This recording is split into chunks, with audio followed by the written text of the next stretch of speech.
లడ్డూకి సంబంధించినంత వరకు చంద్రబాబు నాయుడు గారికి కానీ జగన్మోహన్ రెడ్డికి కానీ పవన్ కళ్యాణ్కి కానీ దీంట్లో సంబంధం ఉందని నేను అనుకోను. కానీ దీన్ని రాజకీయంగా చేయటం కోసం చంద్రబాబు నాయుడు వచ్చి స్వయంగా ప్రెస్ మీట్లో చెప్పారు. చంద్రబాబు నాయుడు గారు చెప్పవలసిన అంశం కాదు. ఆయన కూడా ఎందుకు చెప్పుకుంటాడంటే గొడ్డు కొవ్వు, పంది కొవ్వు, ఇంకోటి ఏంటి చేప నూనె, ఈ మూడు కలిసి ఆయన ముందు ఏదో రిపోర్ట్ వచ్చింది. ఆ రిపోర్ట్ కూడా నెట్లో ఉంది.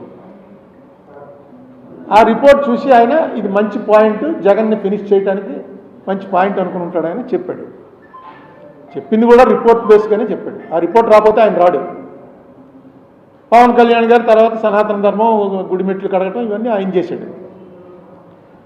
అది కాదని ఇంకోటి వచ్చింది. ఏ రిపోర్ట్ ఇది? కోర్టులో ఫైల్ చేసినటువంటి ఛార్జ్షీట్లో రాసిన రిపోర్ట్. నేను అది చదివి వినిపించాను. ఆ చదివి వినిపించడంలో కూడా కొంచెం నీరసంగా ఉండి అసలు ముందు మాట చెప్పలేదు. నేను చెప్పాను, ఇంగ్లీష్లో చదివాను. దాని అర్థం ఏంటి? In the absence of cholesterol. ఏమని రాశాడంటే in the absence of cholesterol ఈ ట్రేస్ లార్డ్ కానీ ఫిష్ ఆయిల్ కానీ ఇవి ట్రేస్ అయ్యేటువంటి అవకాశం చాలా తక్కువ అని ఇచ్చాడు.